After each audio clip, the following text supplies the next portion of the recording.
नमस्कार सर्वांना. झालं असं की काल मला एकही ऑर्डर नव्हती, कोणतीच केकची नव्हती, मोदकची नव्हती. त्याच्यामुळे असा विचार केला की काहीतरी आपण एक नवीन ट्राय रेसिपी करूया. तर इथं मी बनवत आहे ढोकळा. ठीक आहे. तर ढोकळा बनवण्यासाठी इथं मी घेतलेलं आहे 1 कप पाणी. ठीक आहे. मेजरिंग करून घ्यायचं आहे. जर परफेक्ट रेसिपी, परफेक्ट ढोकळा पाहिजे असेल तर मेजरिंग खूप तर इथं बरोबर मी 1 कप पाणी घेतलेलं आहे. तर 1 कप पाणी आहे तर त्याच्यासाठी आपल्याला लागणार आहे 2 कप बेसन पीठ. ठीक आहे. तर ढोकळा नेहमी बेसन पिठापासून बनतो. आणि इथं मी टाकत आहे याच्यामध्ये साखर. तर इथं साखर घेतलेली आहे 4 चमचे, एकदम छोटा स्पून आहे. जर मोठा चमच्याने घेतला तर 2 चमचे भरेल. 4 चमचे छोटे घेतलेले आहे साखरेचे. आणि हे सर्व आपल्याला मिक्स करून घ्यायचं आहे. आणि त्याच्यानंतर इथं घातलेलं आहे मीठ. तर मीठ टेस्टप्रमाणे असेल. जर 2 कप बेसन पीठ आहे त्याच्या टेस्टप्रमाणे आपल्याला घ्यायचं आहे मीठ. ठीक आहे. आणि आपला 14 इन्ग्रेडियंट आहे सिट्रिक ॲसिड. तर हे महत्त्वाचं आहे, हे तर पाहिजेच पाहिजे. 1 टेबलस्पून आपल्याला घ्यायचं आहे सिट्रिक ॲसिड. तर जी आपल्याला ढोकळ्यामध्ये जी जाळी येते ना, ती सिट्रिक ॲसिडमुळे येते. ठीक आहे. आणि त्याच्यानंतर आपल्याला घालायचं आहे 4 ते 5 चमचे तेल. तर हा माझा चमचा आहे, ह्याच्यामध्ये काही जास्त तेल बसत नाही, तरी पण आपण 4 ते 5 टेबलस्पून चमचे तेल इथं घेणार आहोत. ठीक आहे. तर एक टाईमपास म्हणून मी व्हिडिओ बनवलेला आहे. व्हिडिओ पूर्ण पहा आणि प्लीज चॅनलला सबस्क्राईब केलं नसेल तर सबस्क्राईब करून घ्या, व्हिडिओला लाईक करा आणि व्हिडिओ पूर्ण पहा. ठीक आहे. ते इथं घेतलेलं आहे. आणि पीठ नेहमी काय करायचं, आपल्याला चाळून घ्यायचं आहे. ठीक आहे. बेसन पीठ कधीही, कोणतेही तुम्ही रेसिपी बनवा, त्याच्यासाठी पीठ कोणतंही असो तर ते चाळूनच घ्यायचं आहे. त्याच्यामुळे काय होतं की आपलं गाठी वगैरे येत नाहीत. ठीक आहे. अशा प्रकारे तर हे सर्व आपण मिक्स करून घेणार आहोत आता. ओके.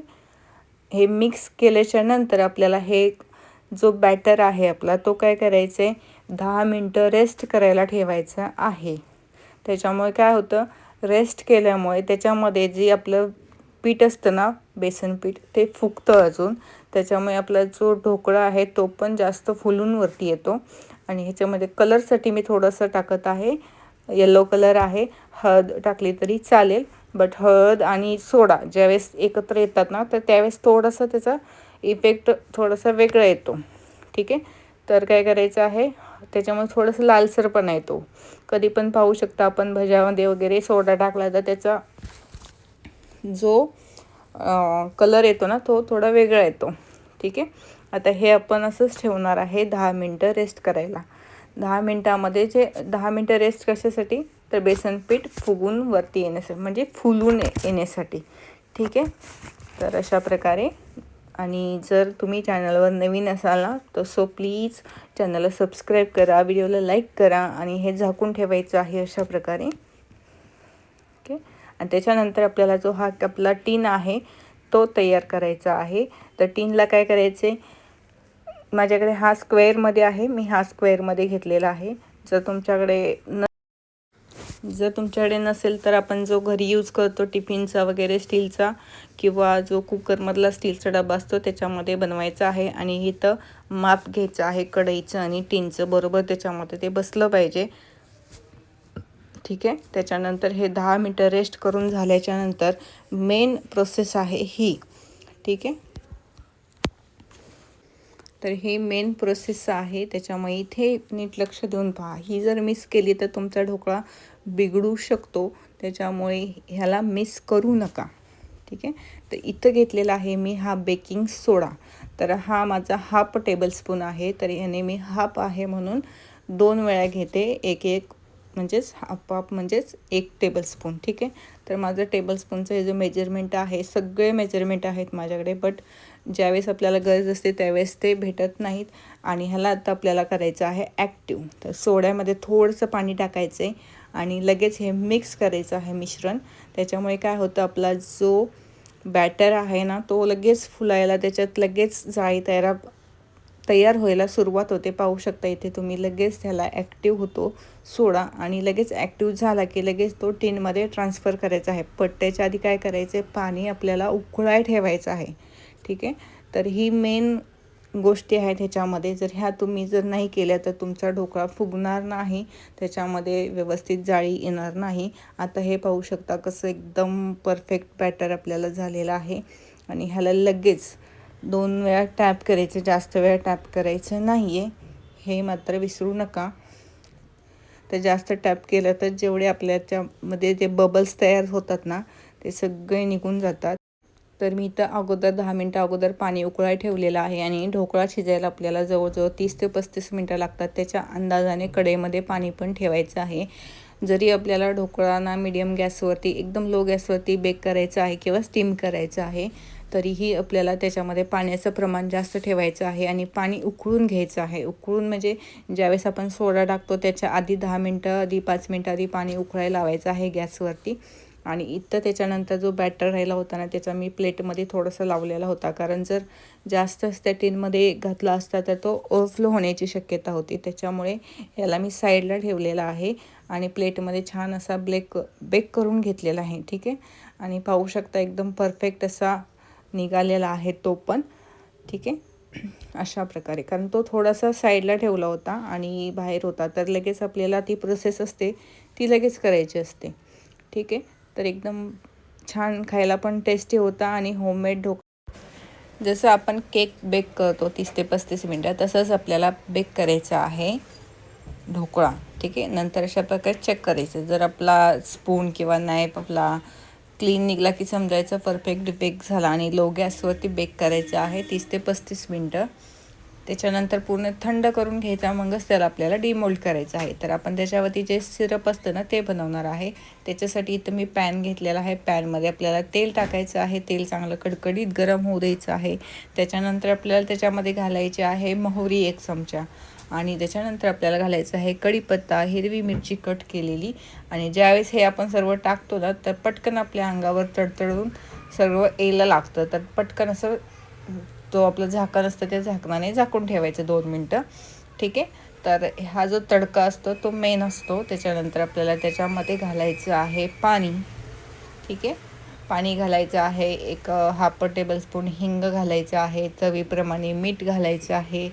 ठीक आहे. आणि 2-3 चमचे साखर घालायचे आहे. हे सर्व साखर वगैरे घालून चांगलं उकळून घ्यायचं आहे. त्याच्यानंतर आपल्याला जो थंड झालेला ढोकळा आहे, ठीक आहे, तर मी हे आधी सांगितलेलं आहे, साखर घालायची आहे, हिंग घालायचं आहे, मीठ घालायचं आहे आणि हे असं उकळून घ्यायचं आहे व्यवस्थित, जेणेकरून सर्व फ्लेवर त्याच्यामध्ये उतरतील. त्याच्यानंतर आपण हा ढोकळा डिमोल्ड करणार आहोत. ठीक आहे. आता असा डिमोल्ड करायचा, थंड होऊन द्यायचा पूर्ण. थोडासा तरी नॉर्मल गरम राहतो, बट त्याला एवढा काही इश्यू होत नाही.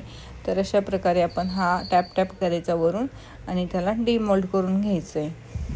ठीक आहे. जर तुम्ही आपल्या पेजवर नवीन असाल तर चॅनलला सबस्क्राईब करा, व्हिडिओला लाईक करा. ठीक आहे. आणि अशा प्रकारे आपण आता ह्याला कटिंग करायचं आहे परफेक्ट. हा आपण स्क्वेअरमध्ये बनवलेला आहे, त्याच्यामुळे आपले एकदम सगळे पीसेस व्यवस्थित निघणार आहेत. आणि ह्या वरचा थोडासा लेयर आहे तर तो मी काढून घेणार आहे. नाही काढला तरी चालेल, पण हाच लेयर आपण थोडंसं चटणीमध्ये टाकायचा. ठीक आहे. तर इथं मी फक्त गोड चटणी बनवलेली आहे. त्या गोड चटणीसोबतच आम्हाला आवडतो ढोकळा, कारण ती जी कोथिंबीर, हिरवी मिरची, पुदिना घालून बनवलेली चटणी आहे त्याच्यापेक्षा ही गोड आणि थोडीशी तिखट, त्याच्यामध्ये ते कॉम्बिनेशन येतं ना, खूप छान टेस्ट लागतं. तर अशा प्रकारे आपला ढोकळा कट करून घ्यायचा आहे आणि सगळे पीसेस एकदम परफेक्ट कटिंग होत आहेत. ठीक आहे. तर अशा प्रकारे तुम्ही नक्की ट्राय करा. आणि हा फक्त मी ट्रायसाठी बनवलेला आहे, कारण टाईमपास म्हणून ऑर्डर काहीच नव्हतं, त्याच्यासाठी आपल्याला एक काहीतरी नवीन रेसिपी भेटेल म्हणून. ठीक आहे. तर बनला आहे परफेक्ट. पाहिजे तशी जाळी झाली नाही, कारण ज्यावेळेस सोडा आपण टाकतो त्यावेळेस आणि सोडा टाकून लगेच आपण कढईमध्ये ठेवतो, पण त्यावेळेस काय झालं तर झाकण माझं असं होतं की त्याला त्या केकचा आपला टीन आहे त्याला टच होणार होतं, म्हणून फक्त स्पॉन्ज वगैरे झाला आहे. थोडंसं जाळी कमी आलेली आहे, बट काही हरकत नाही, कारण एकदम पण अगदी जाळी अशी नाही आहे, थोडीफार आहे त्याला. आणि पैसा वसूल काम आहे. एकही पीस त्यातला उरलेला नाही आहे. एक 5 मिनटामध्ये लगेच सगळा ढोकळा संपलेला आहे आणि हा आपण ब्रेकफास्टसाठी बनवू शकतो. तर नक्की ट्राय करा. तर मध्येच झाकण उघडायचं नाही, जर उघडलं तर तुमच्या ढोकळ्याला जाळी येणार नाही. तर व्हिडिओ कसा वाटला कमेंट करून नक्की सांगा. चॅनलवरती नवीन असाल तर चॅनलला सबस्क्राईब करा, व्हिडिओला लाईक करा आणि फॉलो करा. जर इंस्टाग्रामवरती असेल तर फॉलो करा. ठीक आहे. हे जे आपलं सिरप आहे ते पण थंड करून घ्यायचं आहे. ठीक आहे. गरम काहीच आपण ॲड करायचं नाही, कारण गरम जर केलं तर सगळा ढोकळा वितळू शकतो, म्हणजे असं चिकल चिकल टाईप होईल. तर हे पाणी पण आपल्याला थंड करूनच ह्याच्यावरती टाकायचं आहे. आणि डेकोरेशनसाठी कोथिंबीर टाकायची आहे. ठीक आहे. तर अशा प्रकारे आपला हा ढोकळा झालेला आहे रेडी. व्हिडिओ कसा वाटला कमेंट करून नक्की सांगा. आणि असेच नवनवीन व्हिडिओ पाहण्यासाठी चॅनलला सबस्क्राईब करायला विसरू नका. ठीक आहे. आणि ही चटणी आहे, याच्यामध्ये गूळ आहे, साखर आहे, थोडीशी तिखट आहे, म्हणजे आपल्या घरातलं जे तिखट आहे ते. हे सर्व एकत्र करून थोडंसं कपभर पाणी टाकायचं आणि हे सर्व गॅसवरती मिक्स करून घ्यायचं चांगलं. आणि बघायचं की व्यवस्थित घट्ट होईपर्यंत आपल्याला काय करायचं आहे, तर असं चटणीमध्ये त्या ढोकळ्याला डिप करायचं आहे आणि खूप छान टेस्ट लागतो. ठीक आहे. तर इथं आमचा वेदांत आहे, तो ढोकळा खातोय. ठीक आहे. तर एक नंबर ढोकळाची टेस्ट तर एकच नंबर आहे, त्याच्यामुळे नक्की ट्राय करा.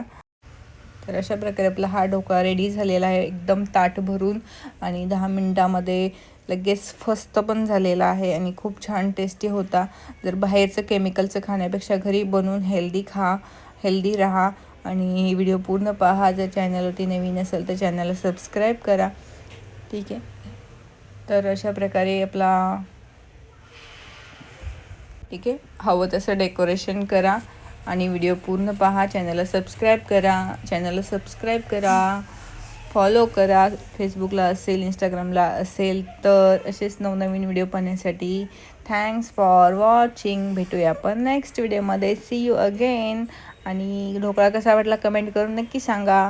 भेटूया आपण नेक्स्ट व्हिडिओमध्ये. Bye bye. See you again.